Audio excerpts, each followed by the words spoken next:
Okay, Croatia have drawn 1-1 with the Czech Republic at Hampden Park. A game that lacked a little bit of energy and a bit of intensity for lengthy periods. I mean, the Czechs were the better side in the first half. The penalty in the VAR decision, it's a 50-50 in my opinion.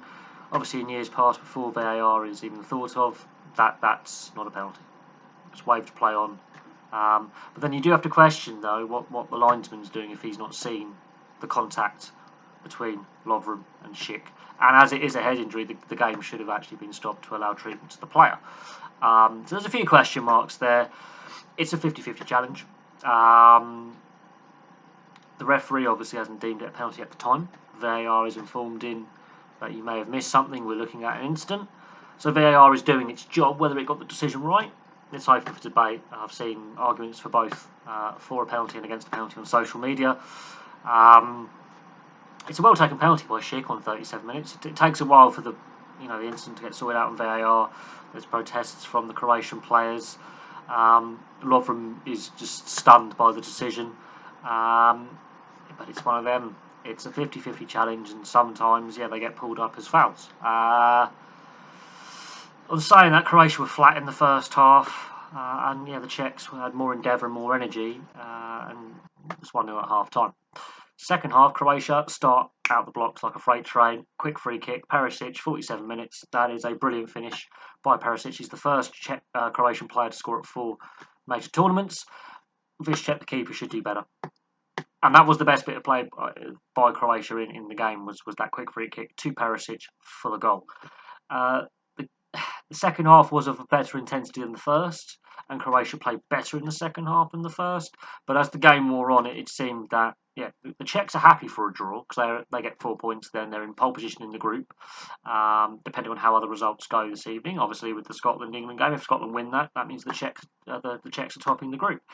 The Croatians, though, you would think they would actually have a bit more energy. Now, they made some changes in the second half, but they still looked a little flat, a little out of sorts. Modric was quiet again. I know he's 35, but he's still got good feet and good vision and a good passing range.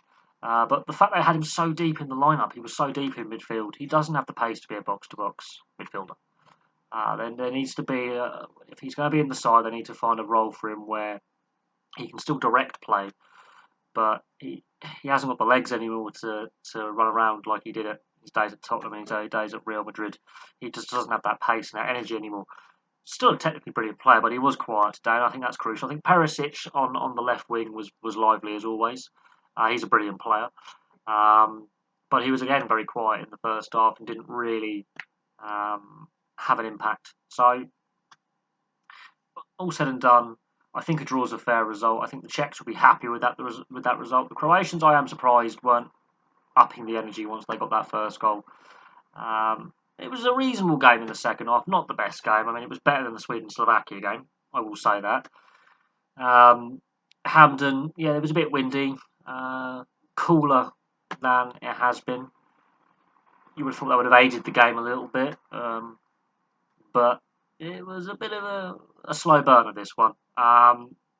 Perisic's goal, I think, is the best bit of the game.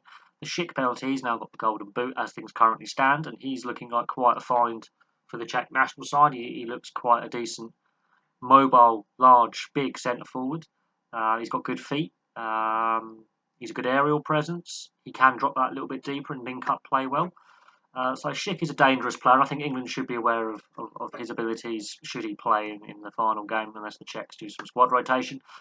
Croatia lose the first game, draw the second game. They risk going out of the tournament at the group stage. So that's, I don't get their mindset. They were very flat today. But we'll see what happens when the Croatians play the Scots in the final group game. We'll see what happens with the Czechs playing England in the final group game. But this draw is not a bad draw for the Czechs. It's I think a bad result for Croatia. If they won that game, it opens the group wide open.